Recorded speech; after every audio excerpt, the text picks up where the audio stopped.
Well, hey everyone, it's Melissa. Welcome to today's podcast. And we have a very special guest with us today for this episode, Brooks Bell, who is a stage 3 colon cancer survivor and the co-founder of the awesome company Worldclass Clothing, which we're going to talk about today. So, welcome, Brooks. So glad to be here. Thank you. So glad to have you here. Well, I just kind of want to start with kind of your personal story because I know there's so much that goes into, building a business, finding your passion for different things.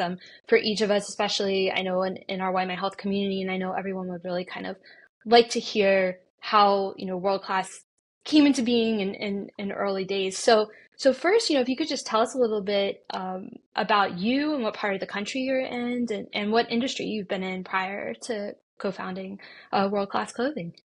Yeah, sure. So I'm based in Raleigh, North Carolina, and I've been here for 25 years. I went to Wow. college down here in this area. I'm actually from Alaska originally. Oh, And wow. I so did not yeah, know that. yeah, I don't talk about it that often, but I'm Alaskan. And Awesome. so I moved down here for college, stuck around, and then started a data analytics company when I was 23. Shortly after Mm. I graduated from college, I started working with AOL as a client. Oh, And this is wow. when AOL was like the internet, when we were still on Yes. dial-up.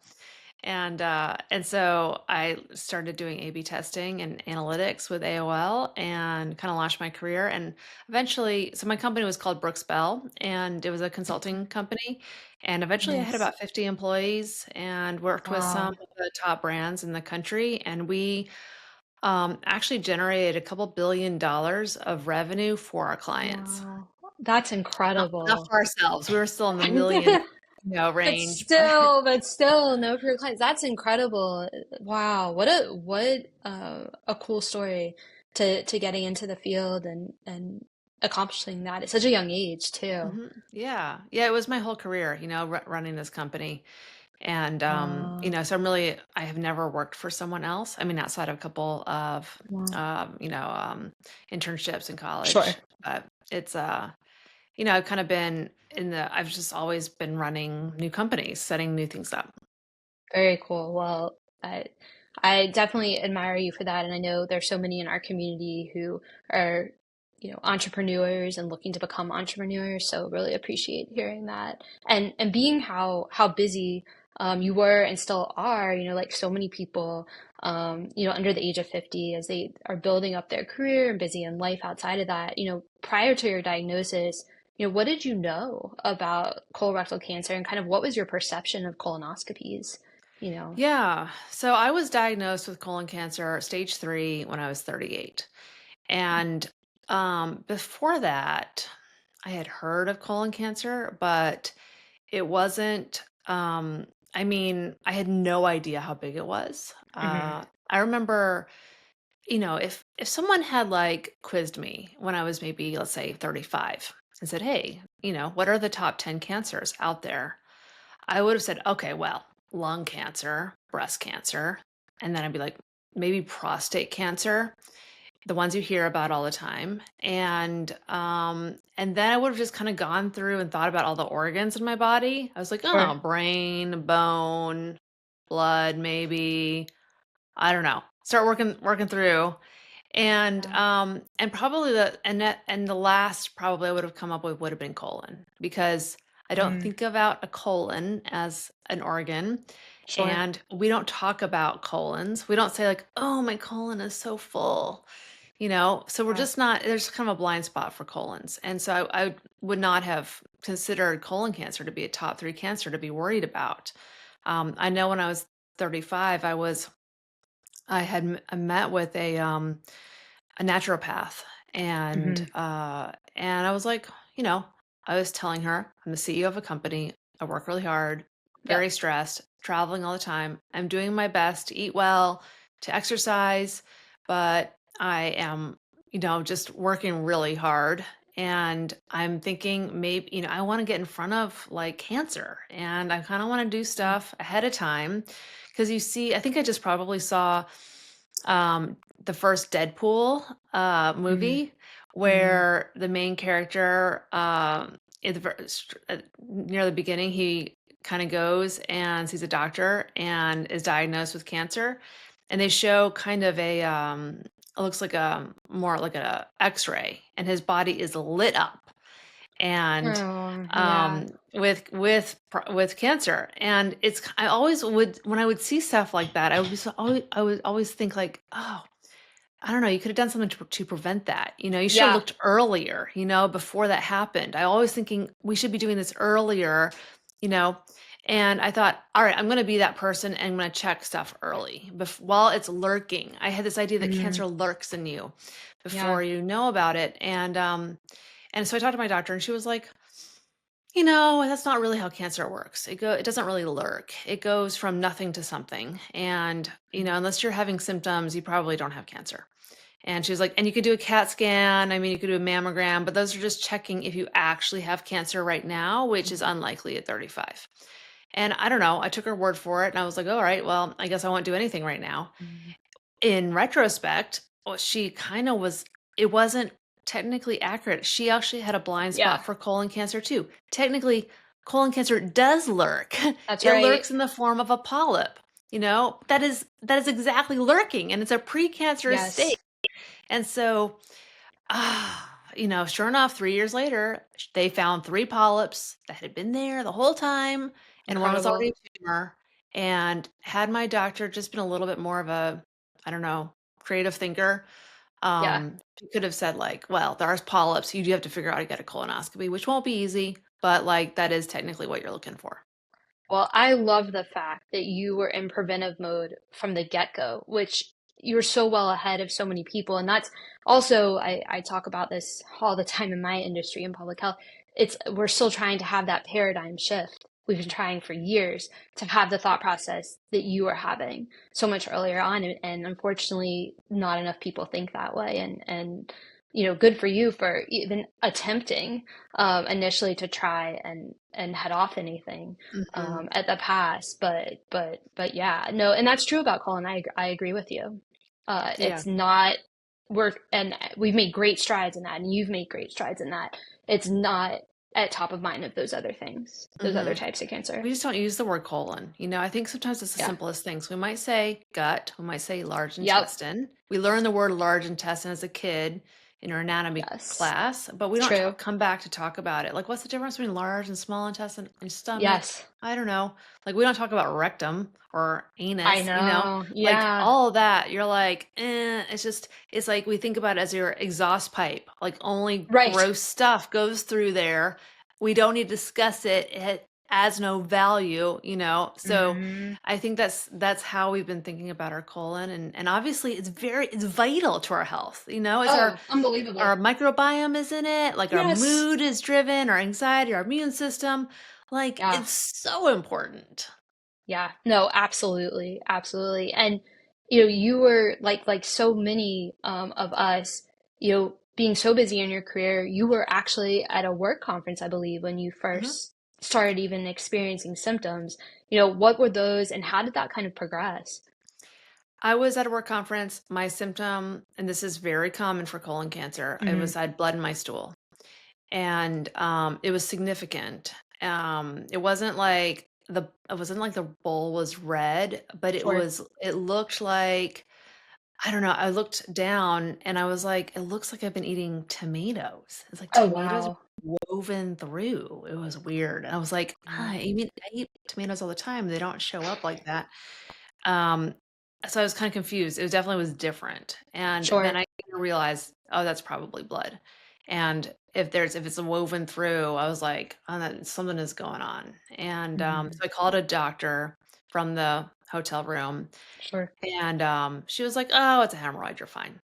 And I was thinking, but they're kind of at the end, right? Like Yeah. that isn't actually, I was like, oh, but whatever. Hmm. I'll listen. It'll probably go away in a couple of days. And, it didn't, and so I thought I Hmm. should go to actually talk to a doctor, have her examine me, and Yes. so we did that, and she was like she did a rectal exam, and she was like, "I don't feel a hemorrhoid. That doesn't mean there isn't one, it's probably just early higher up, come back in a month." And after Oh, that, I was like, wow. you didn't actually rule out what I'm actually afraid of, which is colon cancer. And Yeah. so I decided to call a gastroenterologist. And this whole time I'd been thinking, I want a colonoscopy. Like from the first day in the hotel room, I was like, oh, I need to get a colonoscopy. Mm. Because I had taken my husband to a couple of colonoscopies. I knew I mean, they're not that big of a deal. Right. I mean, I have met a gastroenterologist before. Like I've been through the process via as a an escort. Yeah. Um, and I was like, but I also was thinking, don't be that dramatic hypochondriac who like goes straight to the serious item. And, like I was like, be a good patient, go through the process, talk Yeah. to your primary care doctor first before you start causing a ruckus.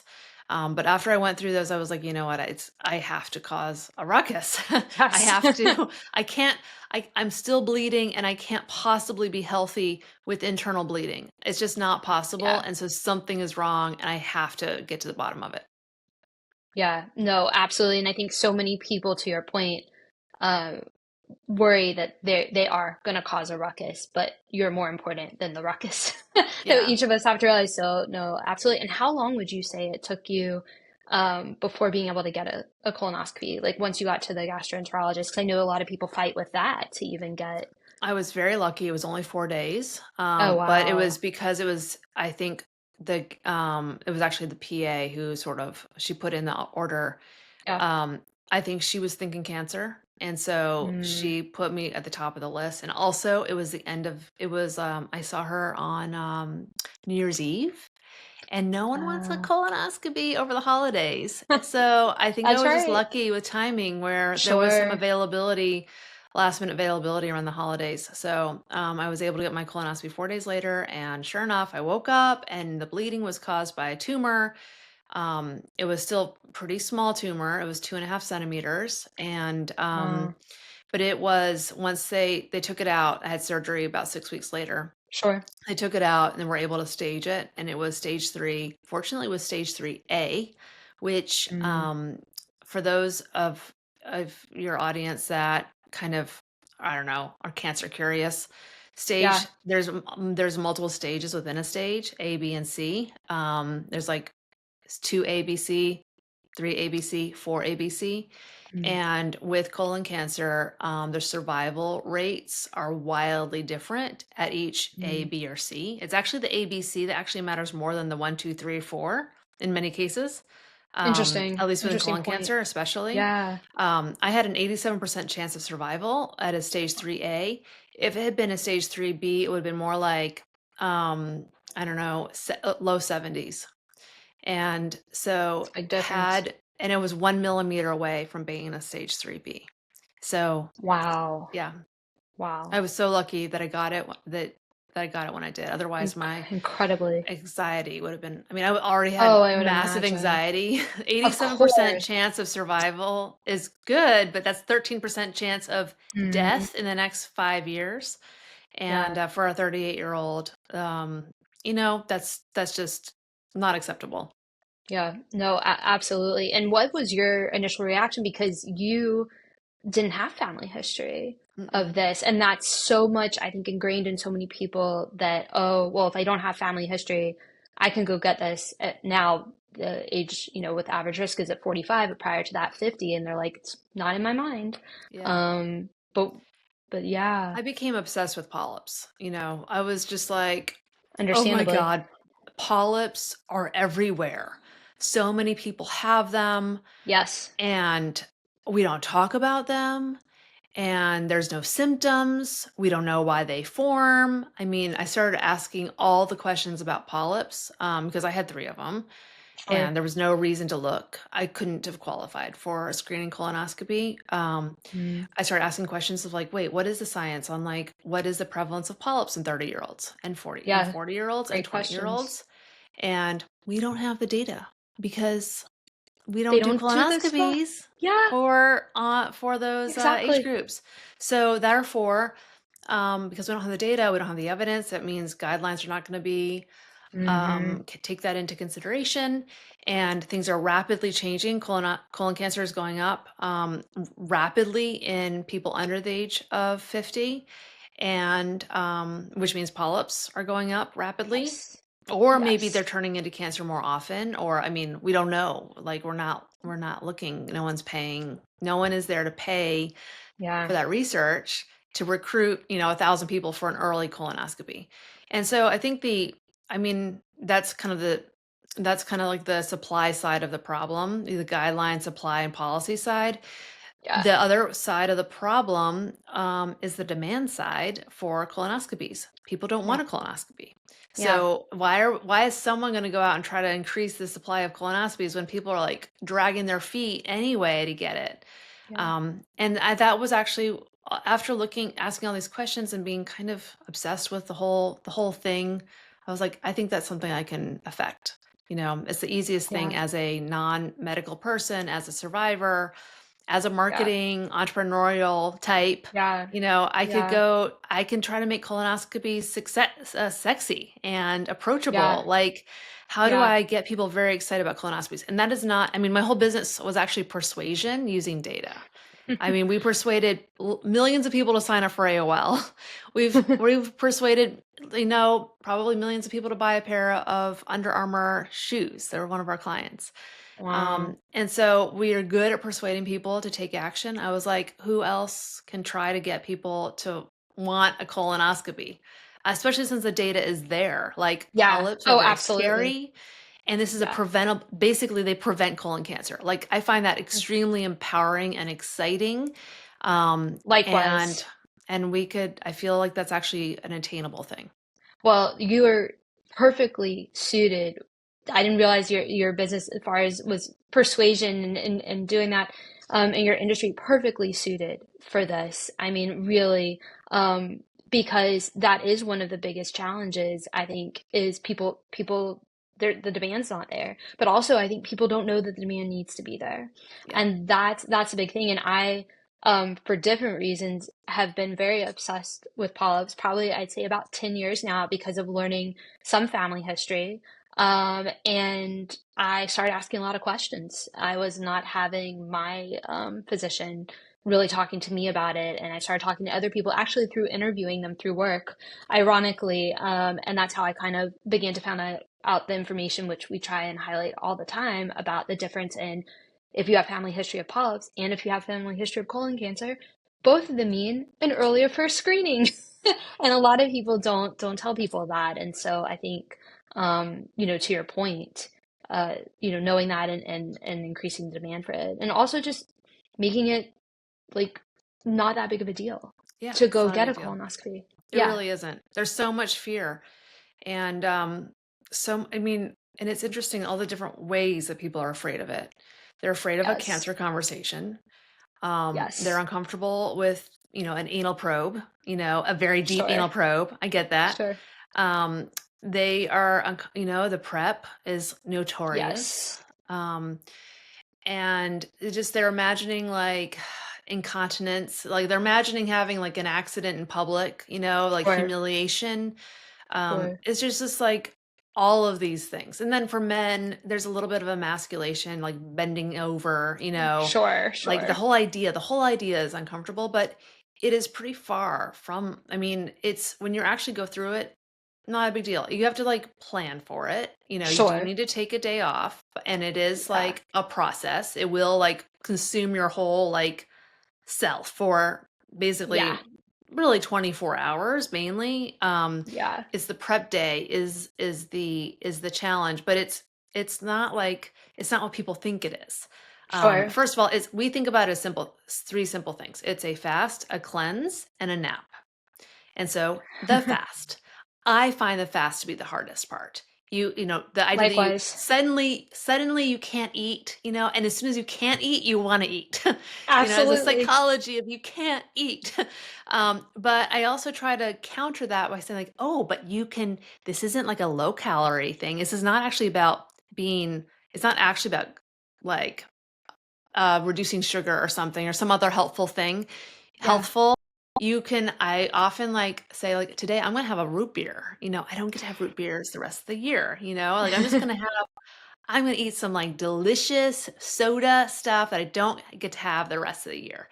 Yeah, And you can also have gummies. The doctors don't tell you this, but you can have a handful of gummies for lunch. You don't want to have the whole bag. You need to keep it sure. together. But like you have the green and the white gummies, and it is a game changer. Oh, I bet. Um, Yeah, so gummies, like, and then before you know it, it's like, then you have to get through lunch to dinner. It's like basically that's the time that's a little bit hard, like noon to 5. yeah, yeah. And what is that? 5 hours? Five Right. hours of like, being hungry? You can make it. And then as soon Yeah, as you're starting your cleanse, yeah, um, you're now very focused on the cleanse itself. And now it's the absolutely. only thing that's bad is like drinking the thing. Oh, And 100%. we went in college, we know how to drink something nasty. I mean, vodka and beer and like we were great at Yeah, imbibing nasty yeah, substances. And it's just this, you have to pull deep and find that strength. yeah. You just chug it and chase it. And then, then the actual cleanse, we call it Yeah, it's the fast and the flush. It's just like a yeah, flush. It's a yeah. gentle, comfortable. I'm starting to call it that as euphoria. Um, where, I love it. we've all experienced euphoria, Yeah, where you could have it like every 5 minutes for two yeah, hours. yeah. And it's But you gentle. know what? Right. It's actually, so two things I would say. One, you can flavor that terrible, sometimes terrible tasting prep with a lot of different things now that they Hmm. permit you to. So it's not as bad at Yeah. all as And it there's was. tablets. Now you can Yep. take Yep. pills. Exactly. You don't even have to drink it. And there's Hmm. so many options. And it's much more, at least than it was 15 years ago. Hmm. The prep, like a lot of people, you're over and done within Hmm. what, 2 hours? Maybe. I mean, it's not that. It's Yeah. not the deal it was many, many years ago. Yeah. It's It's really very not. doable. It's very doable. No, And you only have to do this if they don't find polyps, you only have to do this once a decade. And in that exactly. decade, things get better, and it gets Absolutely. more pleasant. Absolutely, absolutely. And I mean, you know, with your experience that you had, seeing on the other side of what, right, far as having with having treatment, this is going in for a colonoscopy. I think a lot of people don't realize it's so easy to go Hmm. in and yeah, when you're in Yeah. that position to be able, yeah. Yeah, I think that I think it's something like, well, it'll be 1 in 23 people get colon cancer in their lifetime. And if we didn't Mm, have colonoscopies, we think it might be more like 1 in 12. Um, wow. and so colon cancer, not any cancer, colon I mean, cancer in their cancer lifetime. specifically. Yeah. Yeah. And that means like so it's a legitimate thing that like polyps are that common. There's that many polyps out Hmm. there. And so I think about people are afraid of getting diagnosed with colon cancer when they go in for their colonoscopy. Honestly, I'm more afraid of breast cancer when I go in for my mammogram than I am. It's the Mm, same kind of thing. Like it definitely absolutely. could find a spot. But colon cancer, you're far more likely to find a polyp. And that is good Yes. news. The good news is Yes. like not only did they find it, but they took it out already. You have been Yeah. like cleansed of the risk. Now you Yes. actually can't get colon cancer until you grow another polyp. And that might take years. Yeah. And so if anything now, you know that like all that prep, all that stuff was worth it. Now you're like Oh, relieved that you got it checked. oh, absolutely, absolutely. And kind of, for you, in looking back on things, like what are some of your, takeaways that you learned from the experience, prior to um now doing the advocacy work and doing world class, which we're going to get into as well, kind of from treatment and going into survivorship for people who are, at that point now, Yeah. whether it's, I think so many people always want to know, I think they don't know how best to help. They don't know, do they go out and do they go get the colonoscopy, right? If you're a friend of somebody who's going through this now and support in that way. I always like to ask people because I'm always curious of perspective, you know. I think, I mean, from a practical perspective, I mean, I'm obsessed with getting people to get a colonoscopy. Yeah, And I think everyone who gets colon cancer, uh, everybody regrets not getting a colonoscopy sooner, sure. and we all want other people to go get it. I mean, everybody. It doesn't matter what stage you are, or if you were too young to get a colonoscopy. Hmm. Everyone has that sense of regret because they could have prevented it with a colonoscopy. So we're all obsessed with that.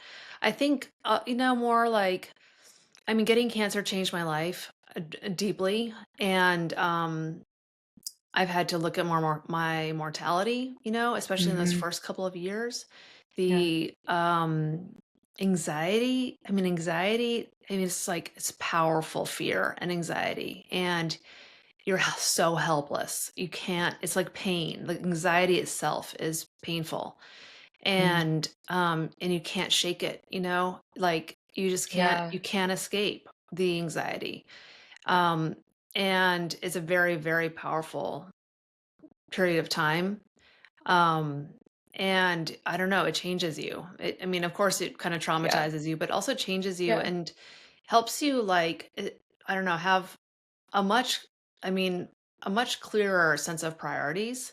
Once you Mm, have a problem that is so big, like an existential problem, it makes, like, I don't know, I'm gonna be late for this meeting and someone might be mad at me. Or, yeah, I mean, or I don't know, or like I might lose my job, like other things that were yeah, big, big problems that yes. are now still big problems, but they're not that big. You're like, I can No, handle these other yeah, seemingly large problems much better because yeah, I have been facing with the ultimate problem of staying alive.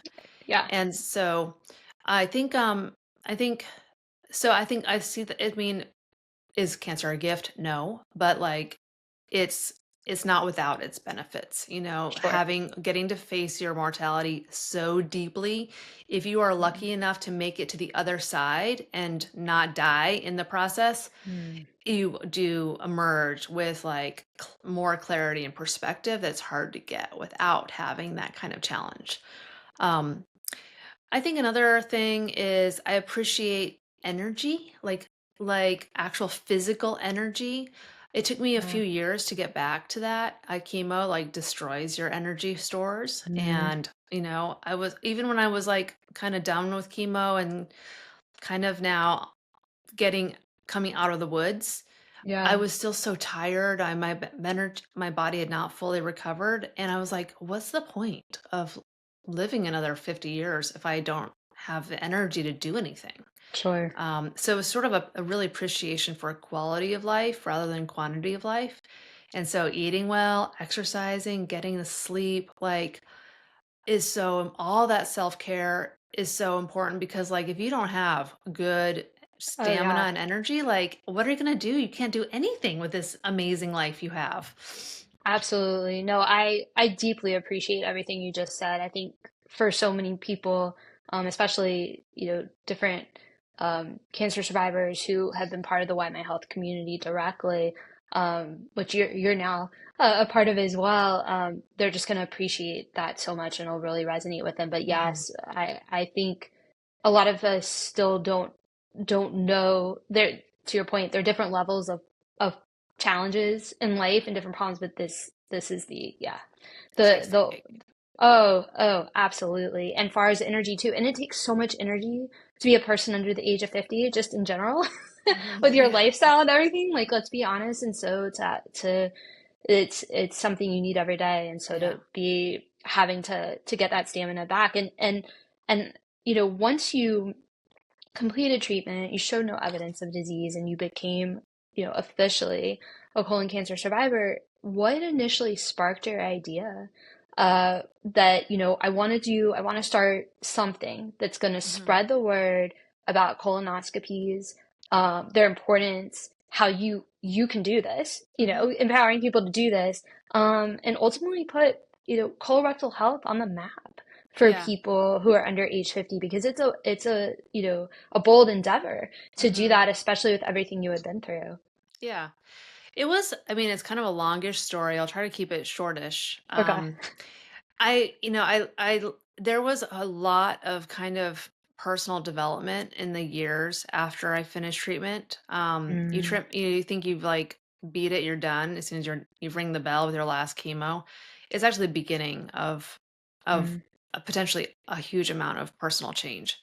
And mm. and it wasn't even just a year. I would say it was 5 years of like intense personal change. Oh, And every time I thought I had changed and was like on the other side, it was just yeah. almost like moving to a new level of personal change.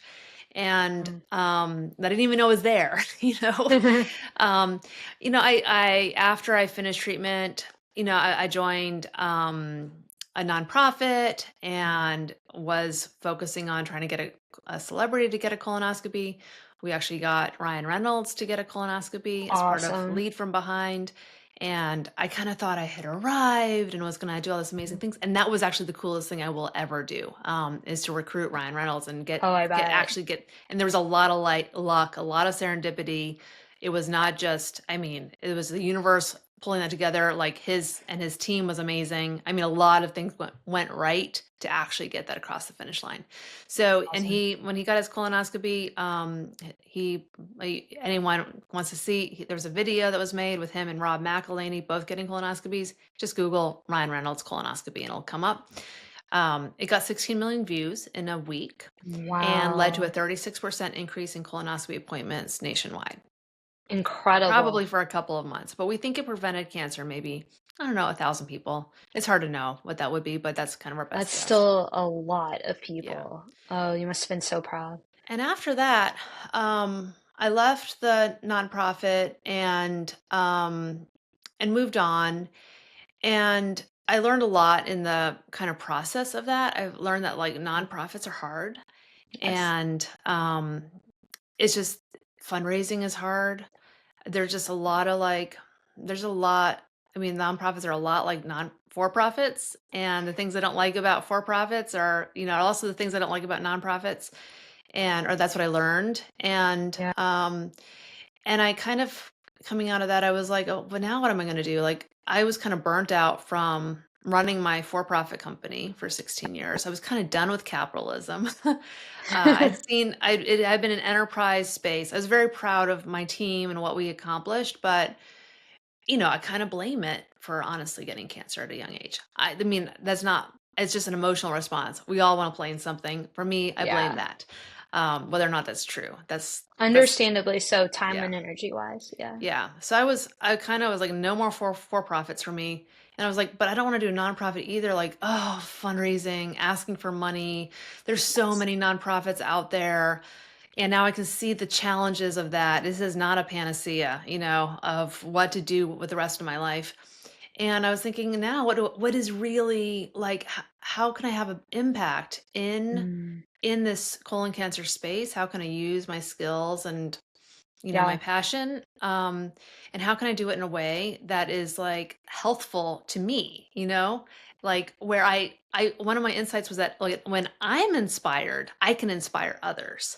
When I am Absolutely. not inspired, when I am frustrated, and annoyed, and I am not inspiring, I'm a total, I mean, I annoy everyone else and I'm not effective. I'm not an effective leader Yep. um, under those circumstances.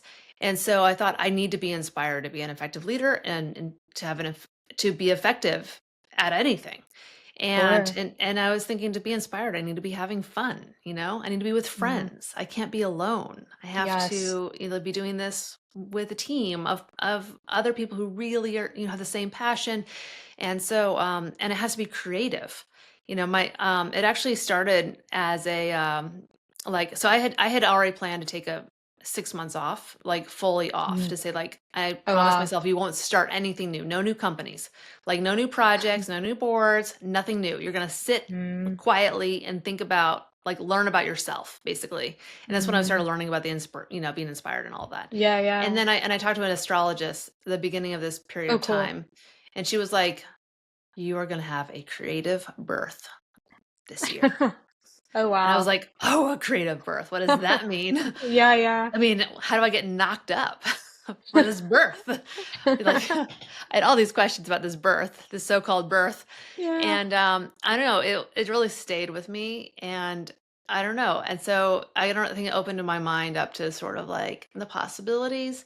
And then Mm, another colon cancer survivor, Sarah Barron, reached out to me, and a few yeah. other things happened all kind of back to back in this one kind of magical week. In I think it's been about 2 years, Mm, a little bit less than, has it been about 2 years? Yeah, 2 years ago, roughly. And okay. and we I don't know, it was like I realized that the best path forward was to create a fashion brand in colon cancer. And thinking about, and my co-founder Sarah Barron is she's Yeah. a stage 4 colon cancer survivor, and she's a fashion stylist. She's a celebrity stylist who lives in LA. Super creative. Oh, She wow. like definitely knows what's trending. She has great Yes. taste. And we just had an instant kind of spark of, being able to Awesome. work together. Like we just really liked hanging out. And so I thought, let's, like with her talent and my talent, Yeah. and knowing everything we know about this space, and knowing that no one has actually attempted to make No. colonoscopy sexy, and no one has attempted to No. make a brand that like threads the needle where it's like not cringy, it's not juvenile, it doesn't objectify Yes. bodies, Yes. and is actually cool. Like, how do we actually make a cool colon cancer brand? Yeah. um, I don't know. It felt like a very difficult and very interesting challenge that no one has done. And it might fail, but it might not. You know what I mean? And so Exactly. it might be like, I don't know, it felt like a very out of the box kind of thing. And I don't know, Yeah. if it doesn't work, it doesn't work. But if it does, it might be a really fun, really amazing, creative, and very impactful Oh, um, you absolutely. know, approach. And we decided to go ahead and make it a nonprofit. Knowing that that really is the intent with World Mm. Class, is to get people talking about colon, change our culture around colonoscopies. And we give all of the money, all of the net profits, to increasing access to colonoscopies in underinsured communities. Which is absolutely awesome. Like if you're not already, which I was, drawn into the fashion and the messaging to begin with, excuse me, like I mean, the fact that you're making it possible for other people to pay for their screening test, that's huge. Hmm. Because I think a lot of people don't realize that that's one of the big barriers, and even those who are insured Yeah. still get out, as I did a couple years ago, get out of pocket costs. And I remember at the time, and this was before I knew about World Class, saying to the person who called me to tell me what my out of pocket costs would be, well, you know, is this happening? What do you do? Essentially, is this Hmm. happening to other people? Or they're calling up and she says, people will call me back and say, I won't do it. I Hmm. won't do it. And I said, I think that's, that's terrible. And she's like, I do too, but there's nothing we can do. And so I love the fact when I saw that, um, was going to be a big part of what you were Hmm. doing. Yeah. Yeah, we're That partnering helps. with the University of North Carolina, and they have been doing research on how to increase screening rates all over the state of North Oh, Carolina for wow. years. And they have relationships with all of these community hospitals, Mm, and we're focusing on where a community hospital, they actually have screening. They have been doing fit tests or stool tests, and hmm. so they have, and folks are taking these stool tests. And if they come back, and these folks, many of them, they're uninsured, but Hmm. they're connected to the healthcare system because they're coming in and getting the stool test. But they're taking a day off of work is super difficult. They might not speak Yeah. English. They Yes. might Good not point. have a car. They might not have a friend to drive them who would have to take a day off of work too. Yeah. Like there's so many barriers in these. There may not be a gastroenterologist in their entire county. They might have to True. That's drive another two one. hours to get a Yeah. colonoscopy. And so, and this becomes very serious when they do that stool test and it comes back positive. Now they have an Extremely. active problem. It may not be colon cancer, but it's definitely a problem. And so now they're more motivated to get a colonoscopy. I mean, it's urgent that they get it done. And Yeah. now they need to get over those barriers, and they really need a hand. Exactly. And you guys are providing that in such a unique way. And I'm curious and I'm so thankful for what you're doing to tell you. In terms of clothing, I'm curious. I mean, obviously, Sarah, this is, her field, but I'm curious, why did you feel maybe clothing would be the type of product, the venue, to go, the vehicle, to do this with? When awareness is the problem, it's awareness and stigma. And we Yes. have to reach people who are not already in like the healthcare industry or not, they're not paying attention. Mm, That's the real unlock. How do we get people who don't want to like they just turn away when they hear the word cancer, yeah. like they don't want to have a medical conversation, like they're already out. Yeah. You hear the word colonoscopy, out. You know what I mean? Where they actually think colonoscopy is almost a bad word. You know what I mean? Yeah. So that is actually this is the unscreened population, and this is the population that delays their first colonoscopy by 8 years. Yeah. So these folks are not open to your standard public health information. Gotcha. And Yeah. so fashion is, and also younger people, like, is a second kind of segment, 35-year-olds, like who I was pre-cancer. Yeah, I want to reach my pre-cancer me, Yeah. where I was definitely into fashion then, and I wasn't engaging. Like, who's going to tell me about polyps? How do you reach me? Even if I chose not to get a colonoscopy or couldn't get a colonoscopy, the knowledge is free. Like if someone was Yeah. like, someone needs to be out saying like, colonoscopies prevent colon cancer. Colonoscopies prevent colon cancer. Colon Absolutely. cancer is a huge deal. More people die of colon cancer than breast cancer. Colon cancer is the number one way that people under the age of 50 die of cancer. This is Right. like a massive problem for young people. Yeah. And how do we kind of get this into the conversation? And I think that fashion is honestly, it's, I don't know, we can first communicate, if we can make it cool, then Yeah. essentially we have a new type of credibility that, people trust doctors, but kind of don't, you know what I mean? Like we I trust know. a lot Yes. of other Yes. folks. And so how do we like kind of, how are we relevant in Yeah.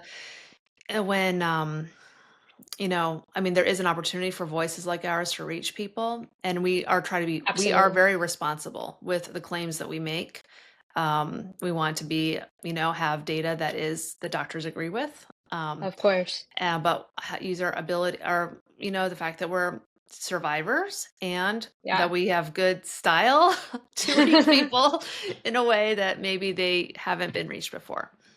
Oh, it's a perfect combination. And you know, on the entrepreneurial side, any challenges in particular with bringing it to life and anything that's really surprised you, which I'm very curious about being in what I call like the healthpreneur type space Mhm. because health messaging is so different to get across. Yeah. Before starting this, I spent years, I mean, being a data person, I Yeah. understand the power of data. And also, you got to be very careful to Yes, use you that do. power responsibly. You have to make sure your data is solid. You have to know your sources, Yeah. before you want to wield that power, And so it's a core value for me to be responsible with data. But also, you could Yeah. the downside is you can be very ineffective if you are too precise with your data. If you add like Mm, if you qualify it in so many ways, you're basically making so people don't hear you at all. mm. Um, and so I forget what your question Oh, was. sorry. I'm I was sorry. just curious. That's okay. And I can edit. Is that, I was just curious if anything surprised Oh you yeah. So about being in this space because I can yeah. tell you from being in Yeah. public health communications for years, they come with some Yeah. very real challenges to getting Right. messages across. Yeah. Yeah, so I think the challenge is kind of getting the data right and probably Mm, building credibility in the mm, health industry, which I think is really important. Not having a yeah. degree. I think in some ways, being a cancer survivor, people like it, but there's either in a way they're like, oh, is she hysterical? Is she like, Mm, in a way, like there's a little bit of a distrust too, because so many people, interesting. even if you've been through it, you get so emotional that they think Of you're making course. emotional decisions and you're not really being realistic. And so countering that, a little bit of a bias within the Sure. health industry, I think is a little bit of a challenge. And then honestly, just like anything else, starting a company is so much more work than you think it's gonna be. Yeah, It is never I ending know. amount of work. Like I'm like, oh, this is just gonna be fun. Like I'm just gonna sell some merch. Yeah. It's much more complicated than that. And so it's just it's a huge amount of work, huge amount of money. Uh, Sure. it's really hard. But I'm loving it. It's yes, finding the right, Wonderful. like, is God, if I didn't love this so much, if I didn't feel so Yeah. inspired, I wouldn't Yeah. have the stamina to like, I mean, I'm personally shipping stuff out of my closet. I've got 5 shipments I got to send out the next 24 hours. And, I can and I got relate to, to this.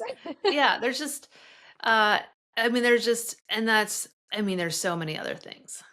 Yeah. Oh, absolutely. I can say this as an entrepreneur with YMyHealth. And I will tell you that I so appreciated and Julie so appreciated when we received our world class merchandise. We got have everyone must know it was beautifully packaged and it had these personalized notes and we were like taking pictures and sharing it with one another. So it has such a lovely personal touch and Thank it's you. so appreciated. So it was very much felt. And tell everybody about your products. You have some super cool clothing and accessories to start conversations. Yeah. See, so you can check it out at worldclassclothing.com. I would definitely go check it out because it's hard to even communicate the brand. Because Yeah. the brand, and I mean, it's called World Class because it's short for World Class Ass, or it has the word ass in it. This is really all about the ass. Which is So so creative. and so, but we need to make, we need to be able to be on broadcast TV and also, to Yes. make a little bit of an inside secret, like, are you world Yeah. class or you have a world class ass? Like, I don't know. Are you world class? Are you assy? I don't know. Like sassy or assy. Like, I don't know. Like we're both, Yeah. Yeah. we have I don't know. Think about where everybody has like a light and a darkness, and I kind of think Hmm. about it that way in the brand.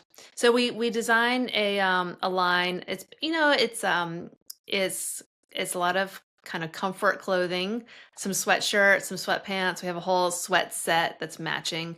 We have some t-shirts, we got a hat, we got some socks, we got a tote.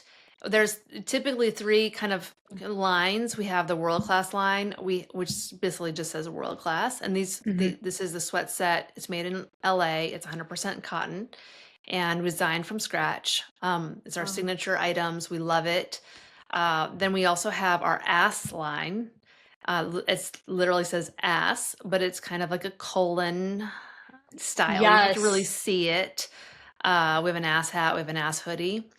And then we have the colonoscopy enthusiast line, which is a little bit more for the truly daring, or the folks in the industry, or Yes. people who really get it, and maybe maybe the LGBT community as well. Yes. So Yeah. that one is very edgy and very fun. So they're all kind of like similar. It's a small line. It's just we're just getting started.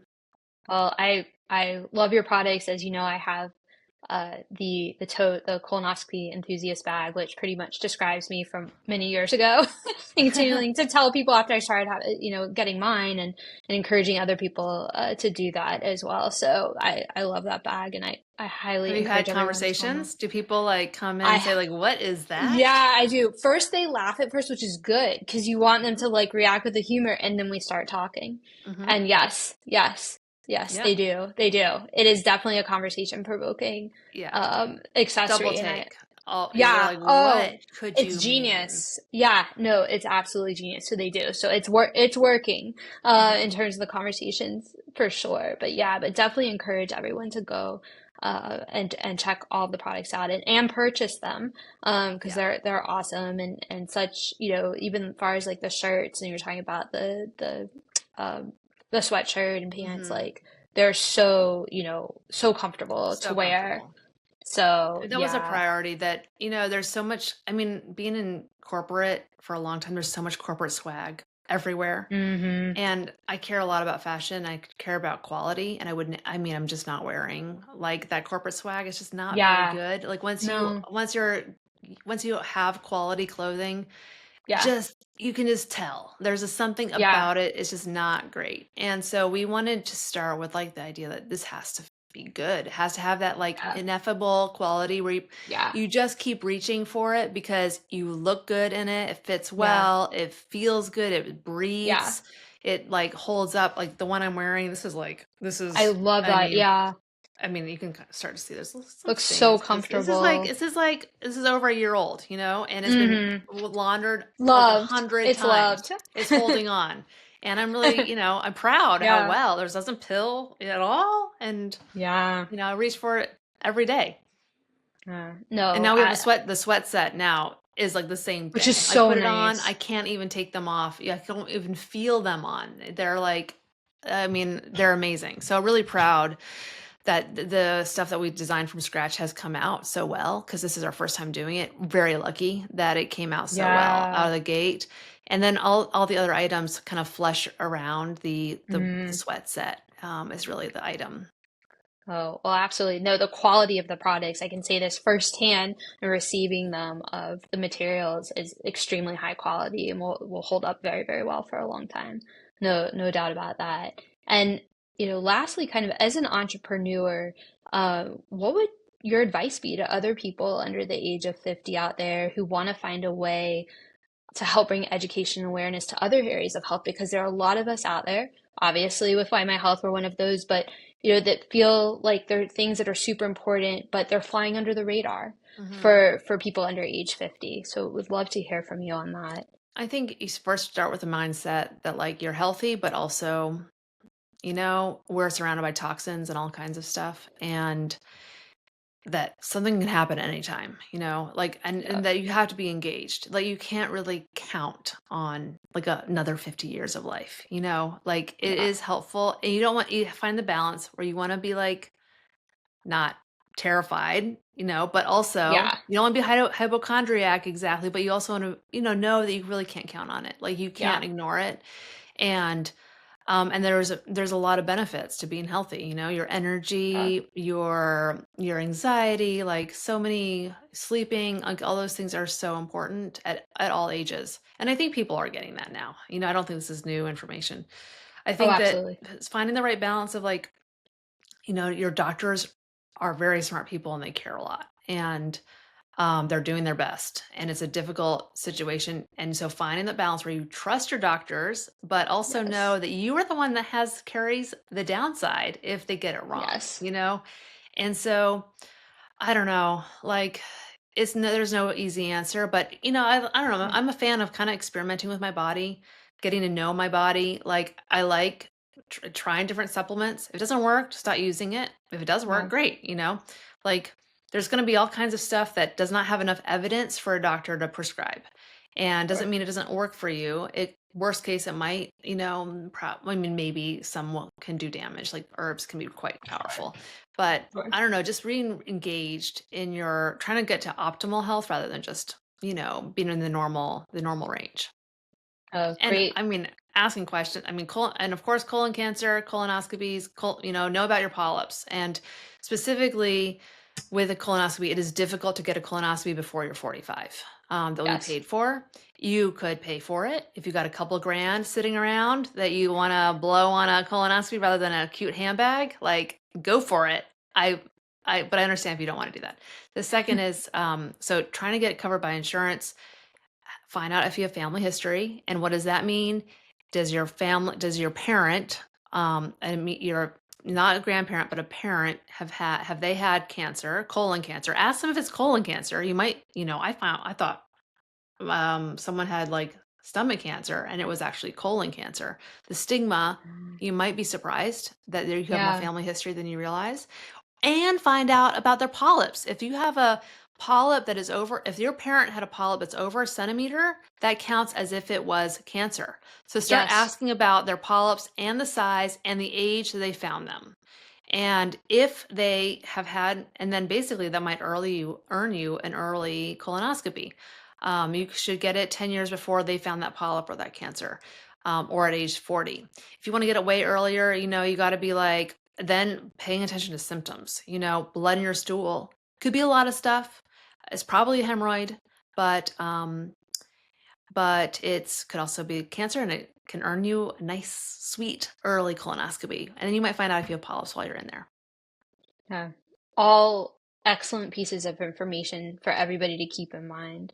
Well, Brooks, I so appreciate you taking the time. I know that I believe it was a quote I read in one of the many articles that you've been in about world class and other things that was so fabulous. And you were talking about energy being the currency of a great life. I have to say you are using all of your energy very well between bringing awareness to colonoscopies, providing information like you just did, and making some really beautiful conversation starting fashion that we all are very much enjoying. So everybody definitely check out World Class Clothing, and thank you so much, Brooks, for taking the Yeah. time.